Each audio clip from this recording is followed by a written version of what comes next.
What's up, guys? How's everyone going? Today I'm going to be trying out a bunch of new stuff. So first things first, I've received this green birch. So I've never turned birch before, which is pretty funny because it's a very common wood in here in Quebec. But I've never turned it before, and one of my neighbors had a bunch of them cut down. So these are green birch logs. So one's going to become a live edge as a gift to him for giving them to me. And one's going to become a test bowl to see how I'm going to process the rest of them. So that's the first new thing I'm going to try.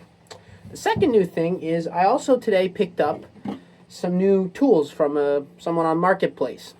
And I got one of the lot of tools was a bowl gouge, which I do have a 1/2 inch bowl gouge, but I wanted to try a new grind on this one. So as you can see, this is the asymmetric grind from Richard Raffin. And I'm practicing freehand hollowing because these are a U-shaped flute, right? So basically, the best type of flute are parabolic flutes. So you can see that right there. It's like a nice parabolic U, as this one is like a deep U-shaped. And my current 1/2 inch bowl gouge is a V flute. So you can see the difference, right? So this is what I usually use. I wanted to see what it would be like to have a deep fluted bowl gouge, because these are harder to sharpen. But if you freehand sharpen them and you're patient, you can actually get a pretty nice edge on it. So this is what I'm going to be turning with today.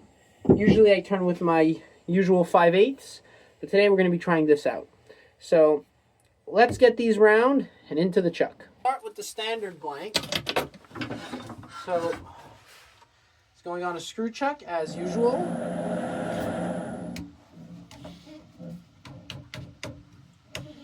No, I drilled the hole too deep. I have a tendency to do that.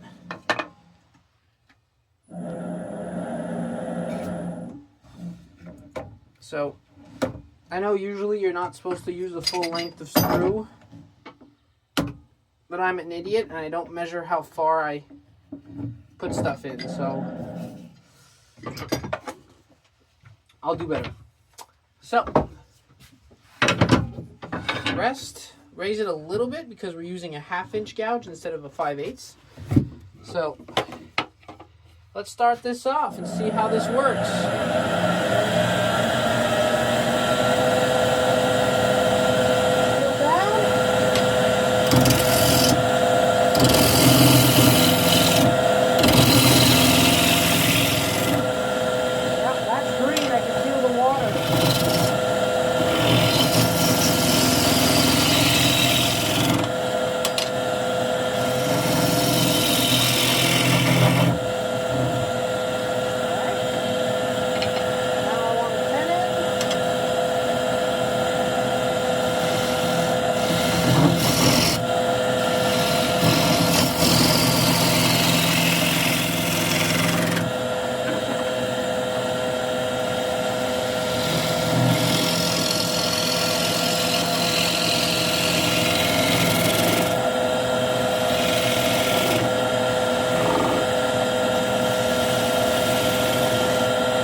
So far, very much enjoy it.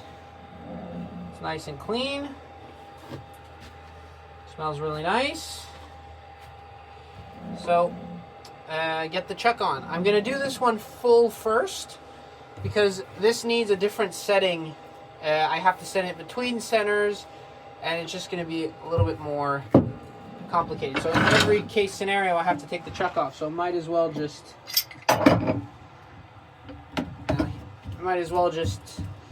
finish this one first, right? So that's actually not bad. So let's get this off.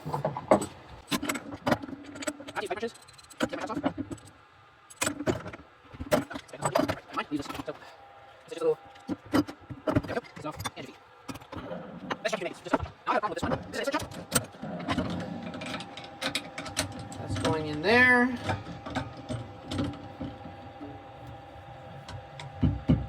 That's solid.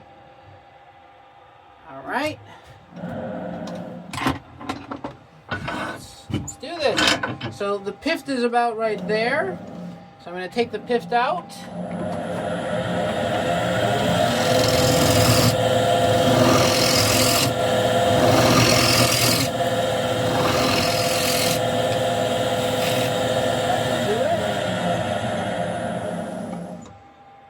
Not quite.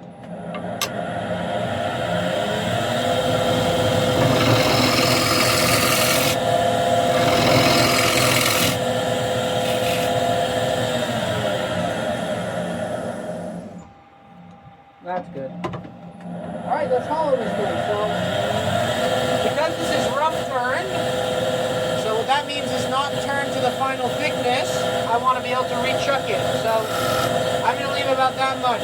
That might be a lot, but I'd rather have more to work with than less. So let's see how this thing does in hollowing.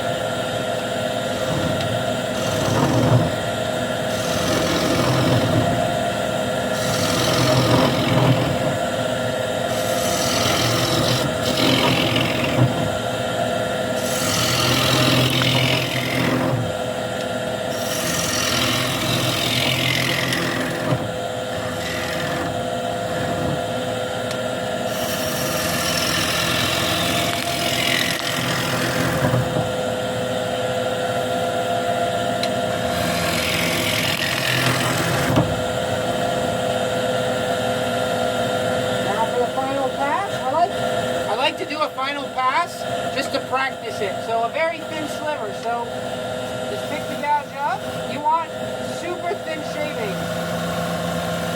And then you just one smooth motion.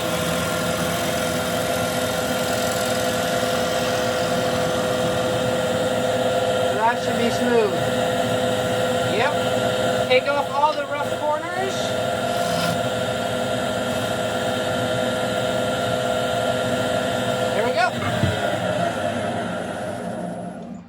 Nice rough turned birch bowl. And it's still very wet, like you can see the humidity on it. And you know it's wet because when you grip wet wood, you have these little chuck marks and it stains the wood because there's so much tannins in it and it just compresses the tannins. So yeah, nice little roughed out bowl. So that's good for the first one. For the second one, I'm going to find the center of it, drill a hole to get the spur drive, and then bring the tailstock up. So you can just go by eye. You just want this to be straight. You don't want one wing to be very low. So for example, I have this oak log that's very uneven. So if I turn it like that flat, I'm having a very uneven bowl. So what I'm going to do, oh, I don't even think you can see that. What I'm going to do is turn it like that so that this face is flat, and I'm going to true up this end to get a bowl out of that. So it's not optimal, but that's what you should do, because if it's uneven, it just looks funky, because your bowl would look like this, right? You'd have a very, very thin part here, and it's not really a bowl, it's more like a slope. You kind of want it to be like that, so it's a bowl shape. So let's get turning to this. So lower the speed a little bit because we are uneven. Still bowl gouge outward. Now we have to be careful because we're turning a lot of space. So we just want to go slowly.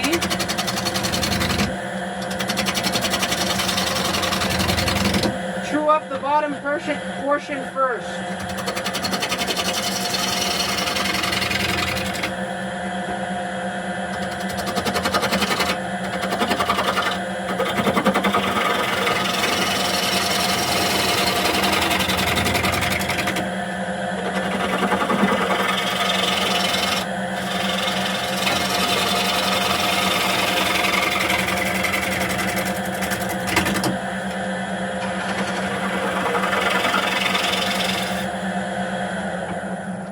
Now, you see how we're turning lots of space? Now, the bark is being ripped out. We don't want that. It's fun, there's no pith in this. And we don't want to push out on the bark because that could chip the bark. We want not to have that happen. So what we're going to do is we're going to come in the other direction and go that way. So the bark, we're pushing the bark onto the wood, so we're cutting the bark cleanly. So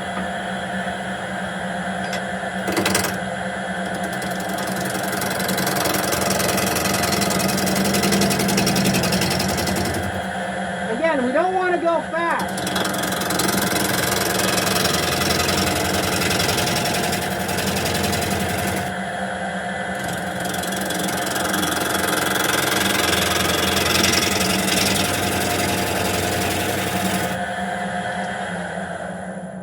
So as you can see, the bark's still on. Now that's trued. We still have a flat spot here. So you want to make sure that's away, and then we can true this up. Right?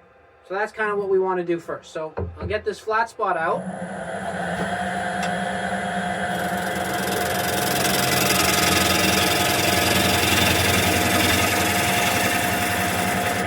That should have done it. Let's just see. Yeah, that's done it. All right, so now this is flat. Now this is not a very nice bowl shape. Let's be honest. It sucks. So what I like to do is then true this up. So I'm going to write where my tenon is going to go. So this is going to be turned green. What's fun with these kinds of bowls is that because the shape is uneven, it's not perfectly round and it doesn't look round. If it distorts, it doesn't really matter. So they're really fun to turn green. It's the bark is, because it's freshly cut, it's stuck on. So there's less chance of it chipping out. When it's very, very dry, the bark's dry, the cambium's dry, and the joint is not that well, not that good. So they're very fun to turn wet. So live edge bowls, you kind of always want to turn as soon as possible. While as bowls like these, this is going to dry and warp. This you want it to be round. So this you turn first, and then you return it. You don't really return live edge bowls. You kind of turn them once. So we want our tenon to be a little bit smaller than that, about there, right? So that's going to be our tenon. Now we're going to chuck and rechuck this. You'll see this in a second to get the finished product on the bottom. So now let's just refine the shape and get a tenon on that we can use the chuck with.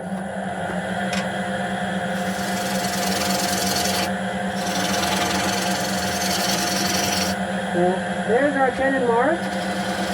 Stick in like usual.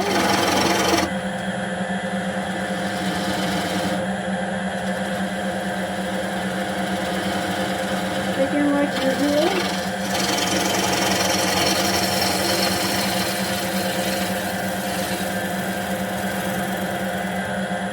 Now I can see the bark peeled off a little bit.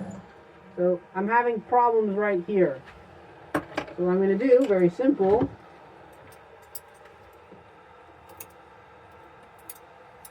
there. And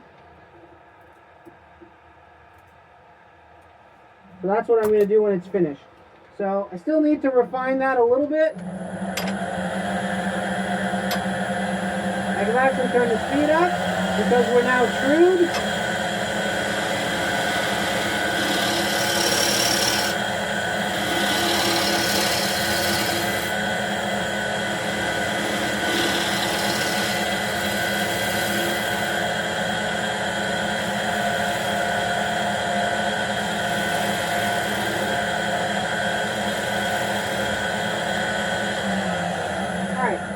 That's not too bad. I think the wings are a little bit straight. So we can deal with that now. That's not too bad. So we want to, now as you can see, the wings kind of do that. The wings kind of go like this and then straight. We want it to be a flowing curve. So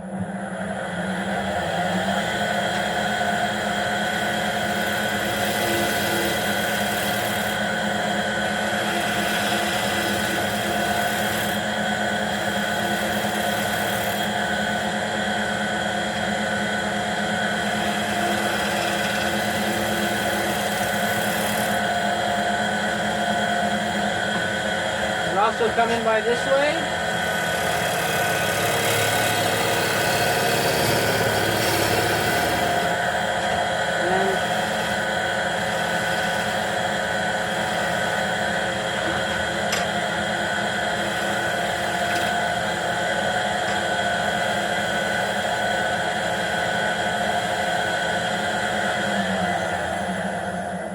There we go.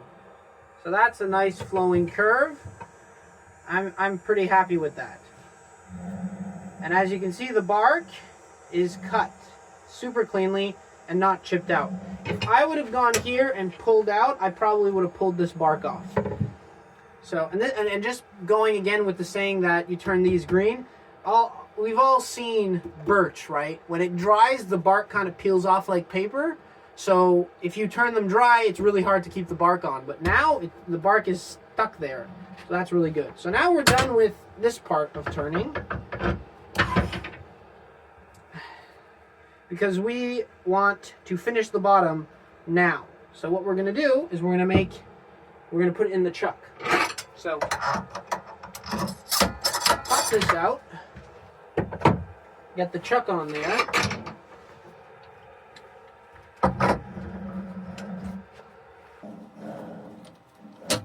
That's solid. Get the tailstock out of the way. Get that into the chuck. Now we don't need to worry about chuck marks because, as I said, we're going to be re-chucking it. So this is a way of finishing bowls right off the chuck. So some people have a tendency, and I've noticed this, my teachers have done this, is to finish the outside and leave that nub, finish the inside, and then go and re-chuck it with a jam chuck. Or you can just do what I'm about to do.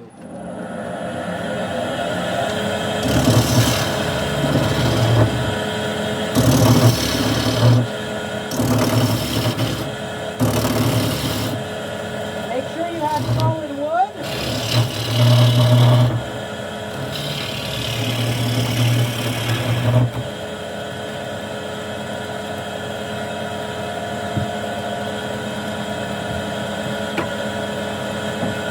Raise the rest.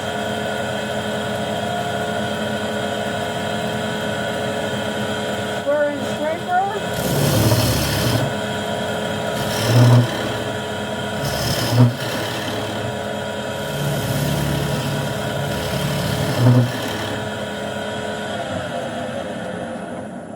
Now you want to make sure, you see, that's just on bark. So I still want to go a little bit deeper.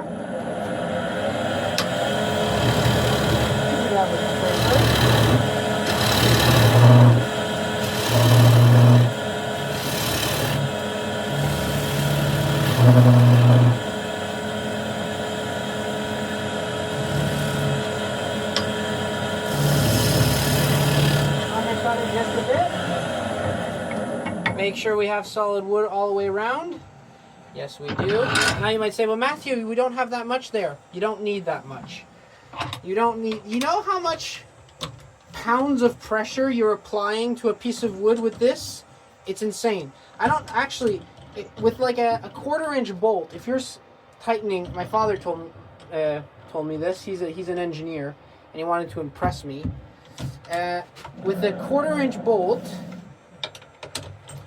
or something like that, now my numbers might be off, but if you're making that tight onto something, you're applying every crank thousands upon thousands of pounds of pressure. Maybe not thousands, but hundreds upon hundreds, so like 1,000-ish pounds of pressure, which is crazy, absolutely crazy. So yeah, you don't need I almost swore there. You don't need 1/2 inch of mortise. You don't need that. You just need like 5 millimeters. You really don't need that much. So now, you see, now I can finish this side without having to jimmy up a kind of contraption. I can just finish this, put a cloth, mount it in the chuck. So now we're going to make something beautiful here, just a little decoration. I'm going to scrape this off, and we're going to wet sand it. Now, obviously, because this is still wet, the sanding's not going to be the best. But we're going to do it anyways. So, drop the rest. Let's get this done.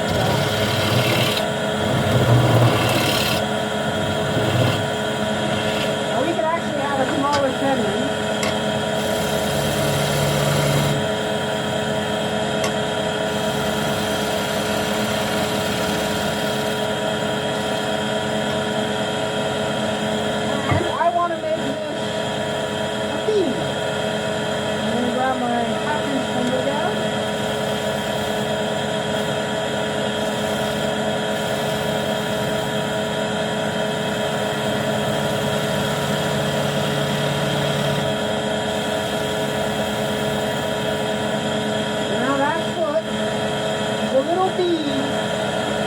Might as well use this as a resource.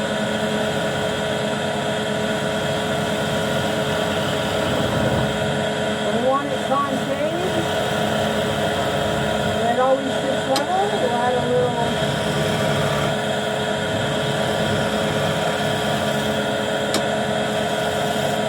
like that.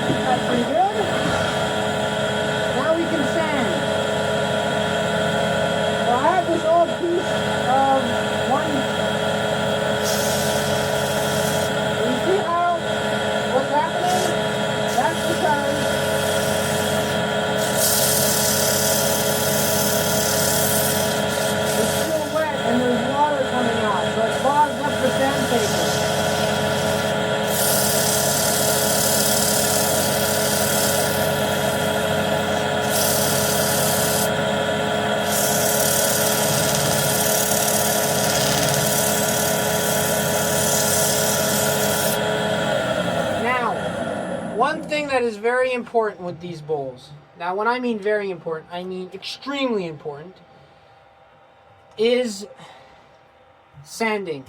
This is not even, right? It's not like a perfectly round shape, so you can't just stick your hand on there, because if you're here and sanding here and suddenly that's space.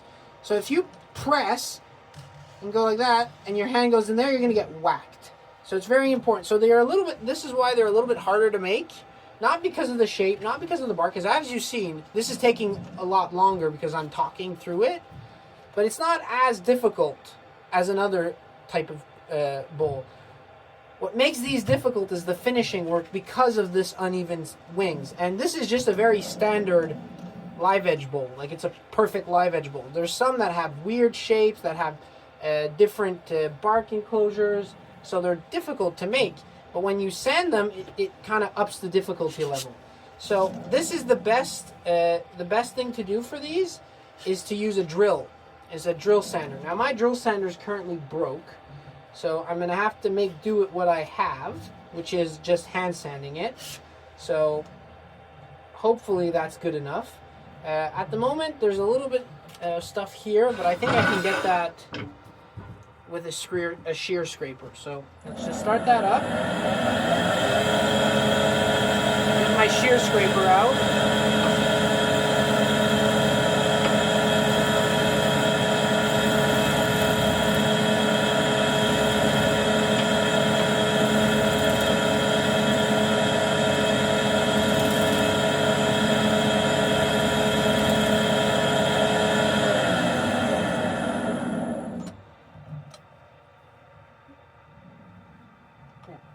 That's good. Now there's a little ridge there.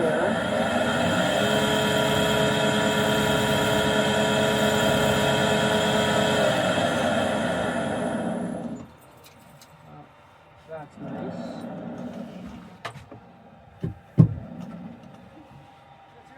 Salut, salut!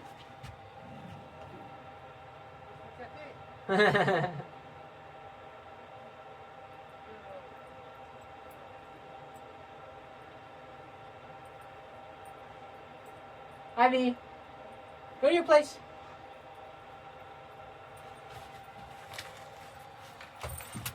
Good girl. Ah, j'ai fait une petite cabane parce que le soleil... Ah oui. Ah non, ouais, c'est ça. Ouais, c'est ça, donc je me suis dit, je vais faire de quoi de permanent. Ouais, ben permanent. De quoi de. Pas juste une toile ou un parasol, là, tu sais, de quoi qui peut rester dans la pluie, là. Donc, ouais, parfait. Salut!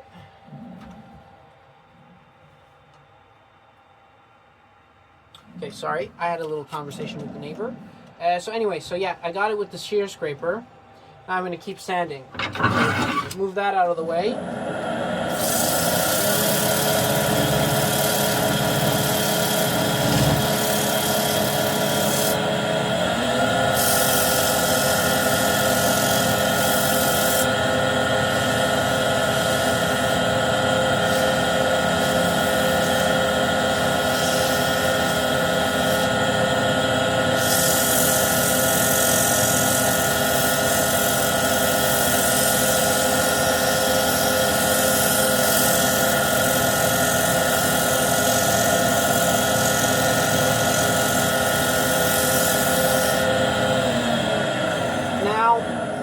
I'm not brave enough to go past here. So here, I'm kind of just going to do it by hand. It's not the best solution, but with a drill sander, it works better. But I'd rather just do it by hand than get smacked and then break my hand. So that's kind of the mentality with these kinds of bowls.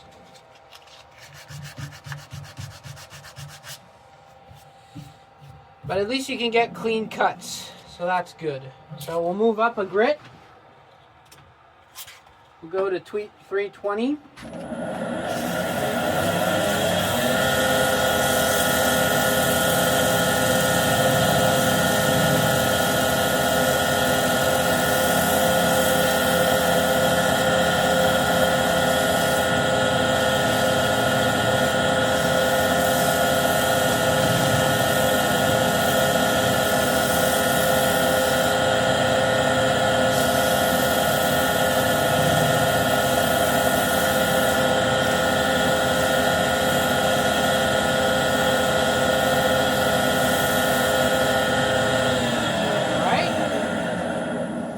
That's nice. Now I'm gonna wax, and usually I wax on the lathe. I'm not gonna do that here because there's no point to it. So I'm just gonna leave it like that, and then we're gonna turn it around. So now this is the best thing. So I have a nice little bead.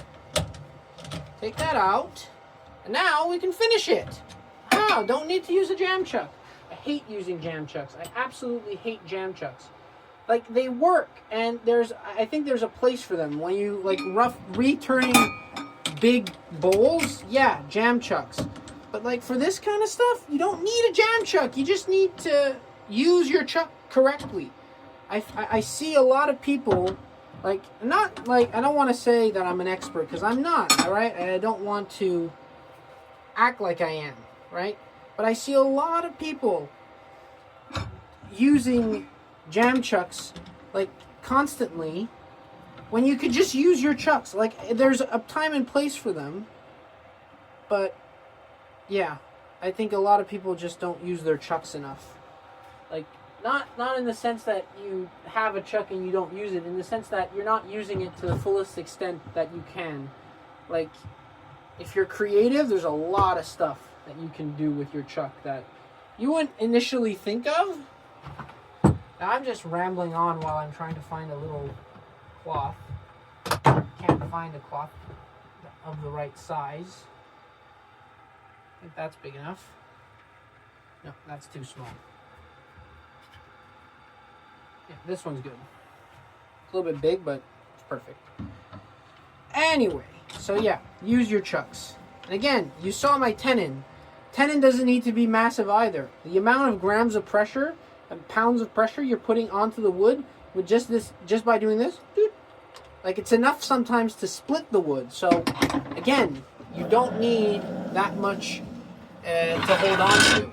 So now we're going to do the inside. Now the inside of these are a little bit tricky because you want them thin, but you also have to remember that you have unsupported wings. So it's not like a bowl where that's an entire surface is supported by like a circle.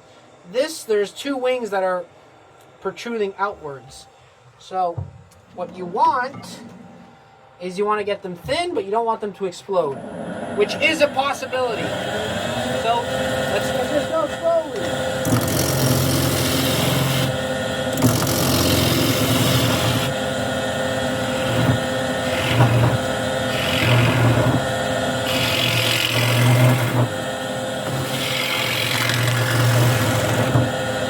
Now, another thing is, go by section. Don't do, how do I explain it? Don't go always down to the middle. So, get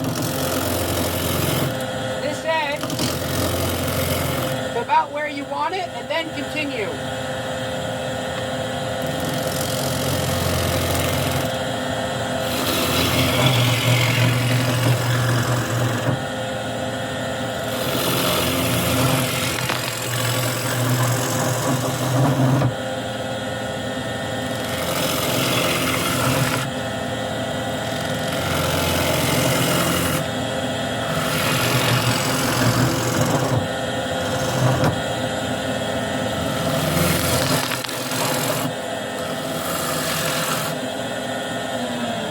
Now with these bowls, again, another thing, don't check the thickness by sticking your finger there.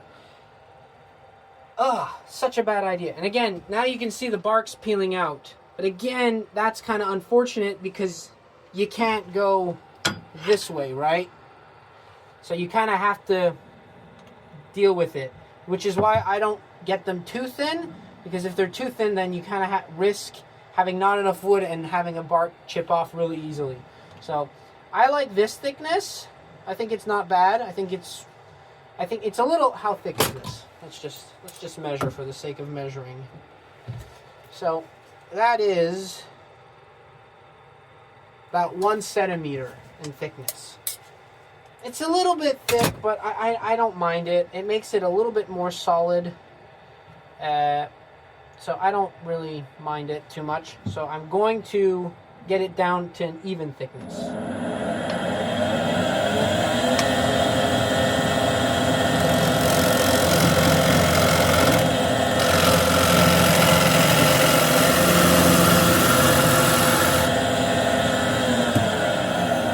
Let's see that.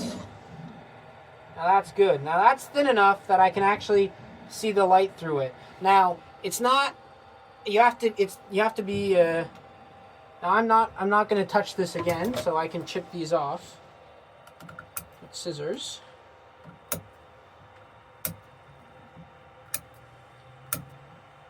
It's deceptive because of the fact that there's water in it. Light travels through the wood really well, but that doesn't mean that it's thin, right? Because when it's dry and that happens, you're like paper thin. When it's wet, it's because the light transfers a lot better through the wood. So you're not actually that thin. You're actually at a good, reasonable thickness. But now, up to here, I'm done. I'm not touching it anymore. I'm just going to work on the bottom now.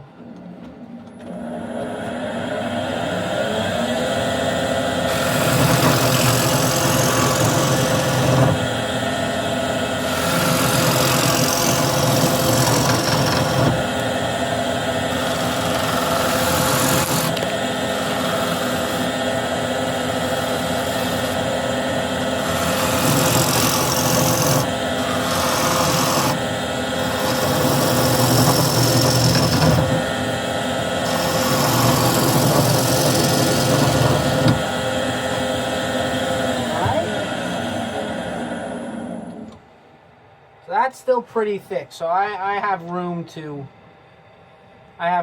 But another thing is, because these are thin, you don't want to use a scraper, so you have to make sure your cuts are pretty clean. So make sure that that's not hitting. That's not, so I'm going to go in. And also, make sure your hand doesn't go there, because when it's perfectly round, it's just going to burn. Now it's going to smack. So be sure that your hand is out of the way. So...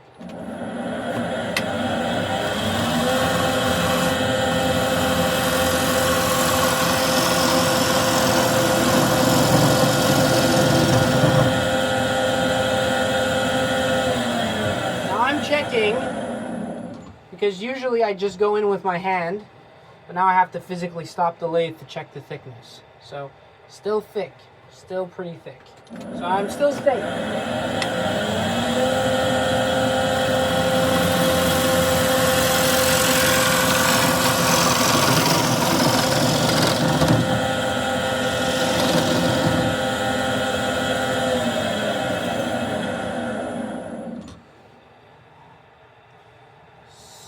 Still safe, but there's some ridges that I don't like.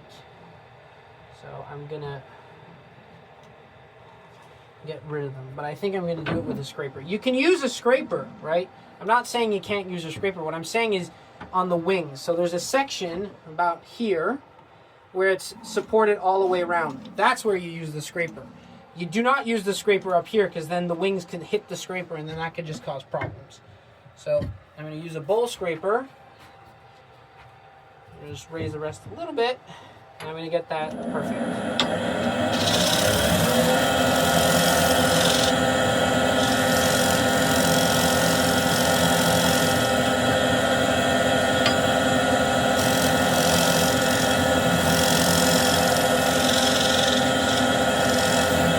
we go. Now that should be pretty thin. That's pretty thin. That's not paper thin, but it's not horrible. So I just have this slight ridge right there where the two curves aren't blended perfectly. So I'm just going to go fix that. I just have to make sure, yeah, I have enough thickness to do that.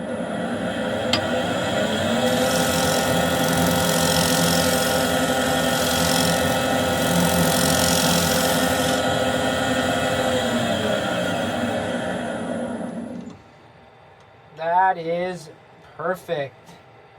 Perfectamundo. Reference if anyone watched Happy Days when they were a kid. So, that's good. Now, for sanding. Well, because I don't have a drill sander, I can't really sand this. But because it's a clean cut, well, actually I do have a drill sander. I just don't have the right size of the... So I have a 2-inch, actually, yeah, I have a 2-inch with only 400, so it's going to get sanded with 400. And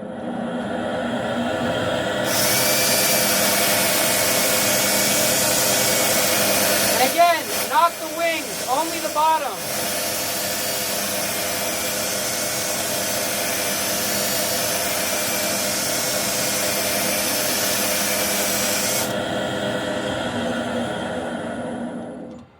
That's nice, and the wings get sanded on their own.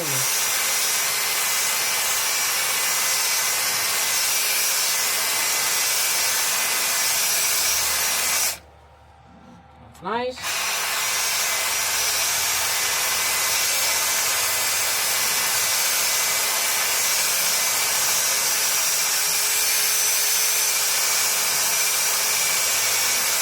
It's crazy. It's so wet.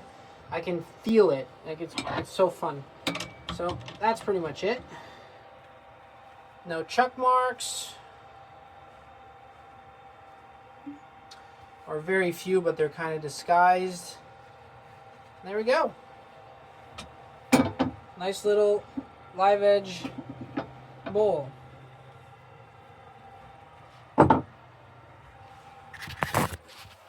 Alright, so I hope you guys enjoyed this video. So a lot of new stuff I did this video. So first of all, birch. Very fun wood to turn. When green, very, very fun to turn.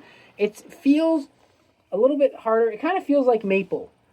It's softer than apple. It doesn't feel like butternut. So I did a video on turning butternut for the first time. I'll put a link in the description of this one if you want to go watch it. It feels harder than that. And I like the color so much. It just looks nice. It's like a nice red. Smells nice. And I hope you enjoyed the live edge project.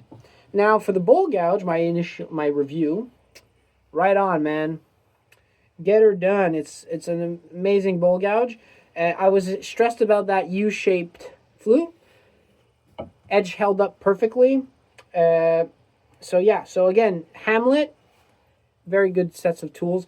If you're looking to buy your first set of high-end tools, Hamlet is a way to go, especially if you're in Quebec, because you can get them at Pierre Berger a little bit everywhere in person. You don't have to order them online.